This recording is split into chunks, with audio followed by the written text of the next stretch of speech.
मोर भारत का राष्ट्रीय पक्षी होने के साथ साथ बहुत ही मनमोहक और खूबसूरत पक्षी भी है। मोर के बड़े बड़े खूबसूरत पंख हर किसी को पसंद भी आते हैं।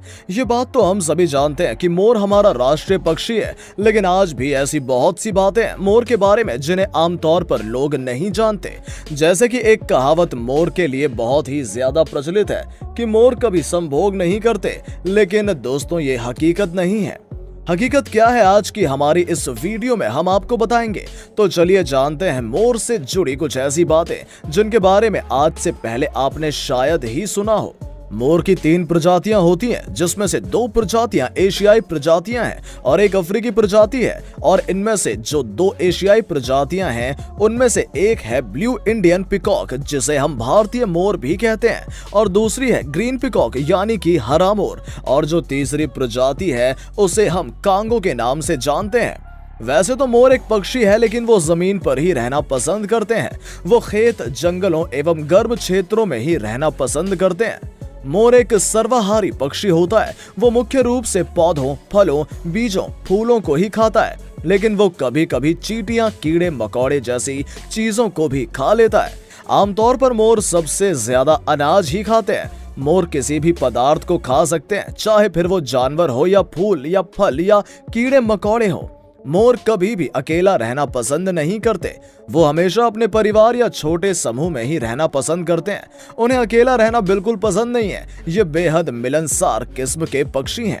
मोर की पूंछ में लगभग 200 से भी ज्यादा चमकीले रंग के पंख होते हैं। और तो और उन सभी पंखों में बड़ी बड़ी आंखों वाले निशान बने होते हैं, जो दूर से देखने पर बहुत ही ज्यादा खूबसूरत और आकर्षक लगते हैं। मोर की सुंदरता का कारण उसके सबसे ज्यादा उसके पंख होते हैं। आमतौर पर मोर की उम्र 15 से 20 साल तक ही होती है, लेकिन कुछ मोर 25 से 30 साल तक भी जीवित रह जाते हैं। और तो और नर मोर मादा मोर के मुकाबले बहुत ज्यादा खूबसूरत होते हैं। हिंदू धर्म ग्रंथ के अनुसार मोर और उसके पंख को धार्मिक नजरिए से देखा जाता है, क्योंकि हिंदू धर्म में श्री कृष्ण के मुकुट पर मोर का पंख लगा होता है। और तो और मोर को भगवान कार्तिकेय का वाहन भी माना जाता है।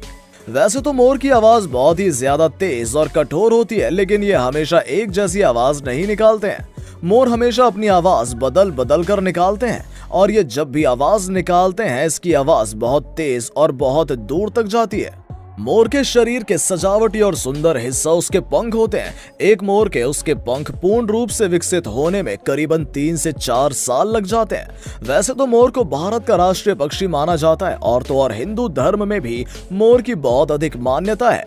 और मोर को ज्ञान और करुणा का प्रतीक कहा जाता है। भारत सरकार द्वारा मोर को 1963 में भारत का राष्ट्रीय पक्षी घोषित किया गया था। क्योंकि मोर एक पक्षी है तो जाहिर सी बात है कि मोर उड़ सकते हैं, लेकिन मोर उड़कर कभी भी लंबी दूरी तय नहीं कर सकता है। मादा मोर एक बार में 4 से 12 अंडे दे सकती है, और तो और उन अंडों से बच्चा निकलने में लगभग 27 से 30 दिन लग जाते हैं।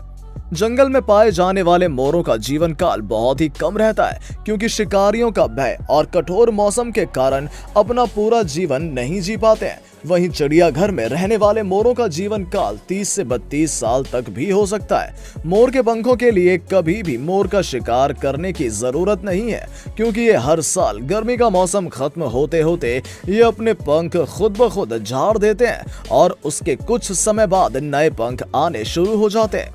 मोर के पंखों से कई प्रकार के सजावटी सामान बनाए जाते हैं। पुराने जमाने में मोर के पंखों का उपयोग लेखनी के रूप में किया करते थे।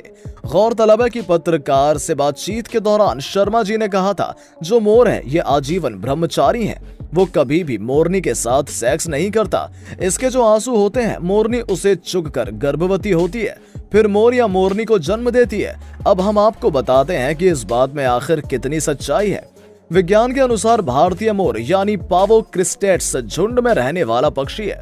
दूसरे पक्षियों की तरह इसमें भी संभोग होता है। संभोग के लिए सबसे पहले मोर मोरनी को रिझाता है। इस पक्षी का संभोग काल जनवरी से सितंबर के बीच होता है। मोर मोरनी को रिझाने के लिए रेन डांस करता है। दावा किया गया है कि मोरनी की नजर इस पूरे समय में मोर के पैर और पंखों के निचले हिस्से की ओर ही होती है। अगर मोरनी मोर के डांस से संतुष्ट होती है तो वो जमीन पर बैठ जाएगी। मोर एक अलग आवाज के साथ उसके पास आएगा और फिर दोनों के बीच सेकंड भर का संभोग होता है।